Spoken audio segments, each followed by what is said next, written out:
Now available in paperback and e-readers from the author of Spinsterella, A Strange and Unusual Romance, and Spellbound, A Darker Shade of Black comes from legendary Mad Matilda. And you get the conclusion of the Spinsterella trilogy in paperback and e-readers at online booksellers today. I watched a Jessin King video last week, and she talked about why it's important for black people to make their voices heard in the goth subculture, and why it's important for black people to speak out in the goth subculture. And in her video, she played a clip from Cemetery Confessions that I found to be quite troubling. Now, in this clip,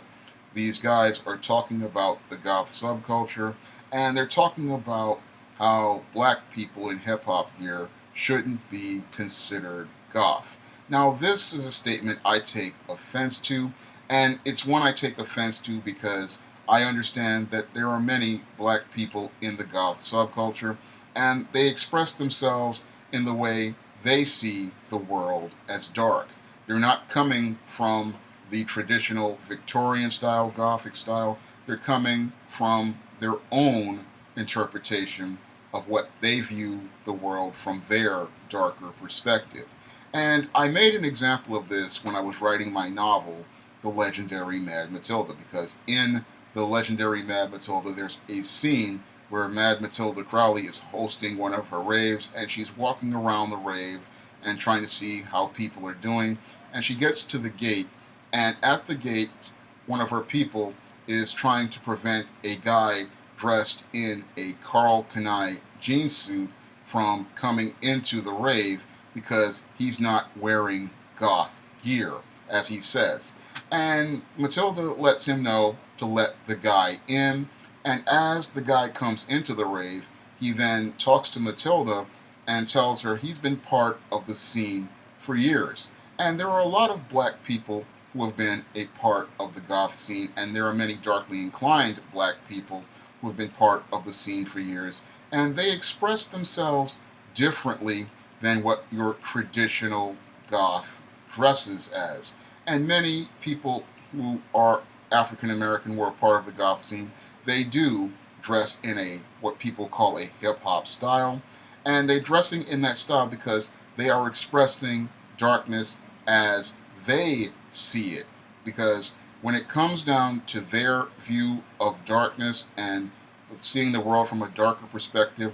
they are bringing things from their experience and their culture into it. And I went into this with the Spinsterella trilogy, with Spellbound and Legendary Mad Matilda, talking in depth about how we express our darkness, because when it comes down to the black experience, it's a completely different experience than your white goth or your Hispanic goth, because our world, it's a completely different, darker perspective, and we rarely ever get to see that experienced or presented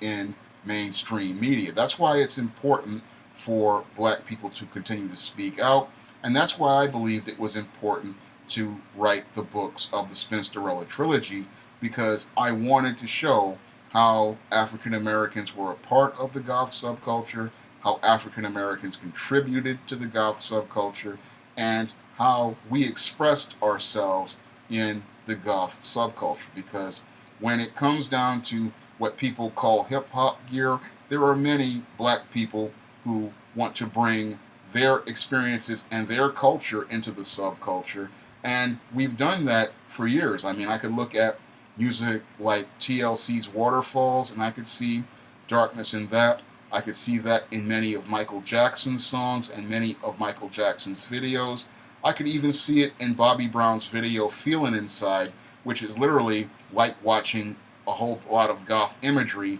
inside of that music video. It literally starts out with a whole lot of goth themes and goth imagery, but it's in an R&B music video. And in many musicians, many rappers, and many artists, they use goth imagery and they use goth themes. But when it comes down to those black artists and entertainers, many people don't see how they make contributions to the subculture and how their music is dark and it shows darkness from an African American perspective. So that's why I believe more black people need to start talking about their experiences in the subculture, and they need to make their voices heard, because a lot of people don't know what contributions black people have made to the subculture, nor do they understand how we see the world from a darker perspective. Because when we come from our darker perspective, we're coming from our experiences, we're coming from what we saw in our neighborhoods, and we're coming from the way we see the culture around us. And that's something I went in depth in Spellbound, because I was talking about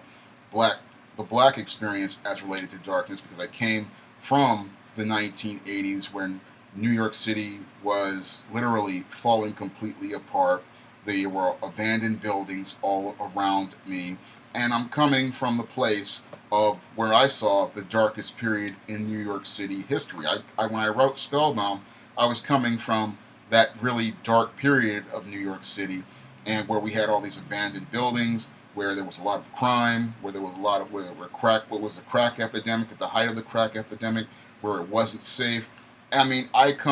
came from the darkness of African Americans and the African American experience, and that's something we really did not really get to see in many books as related to the Goth subculture. When it comes down to the Goth subculture in the mainstream media, they often give us the picture of the white experience of the Goth subculture, but they don't really give us the picture of the black experience. And when it comes down to the black experience, that's something, again, I believe we needed to see. And that was, again, the reason why I wrote the 3 books in the Spinsterella trilogy, because I wanted people to understand that there have been African Americans in the Goth subculture for years. There is a black experience to the Goth subculture, and it's a story that we really need to hear more of, and we really need to hear from more black people in the Goth subculture, so that people won't think that a guy dressed in hip-hop gear is not a goth, when a lot of goth guys are wearing hip-hop gear because it reflects their own darkness and their own expression of darkness and their view of how they see the darkness in their world. They're coming from their perspective, and they're bringing their own music in to tell their stories. And their music may not be your traditional Susie and the Banshees or Sisters of Mercy. They may come in with something like Ghetto Boys, or they may come in with some Michael Jackson, or they may come in with some TLC, or they may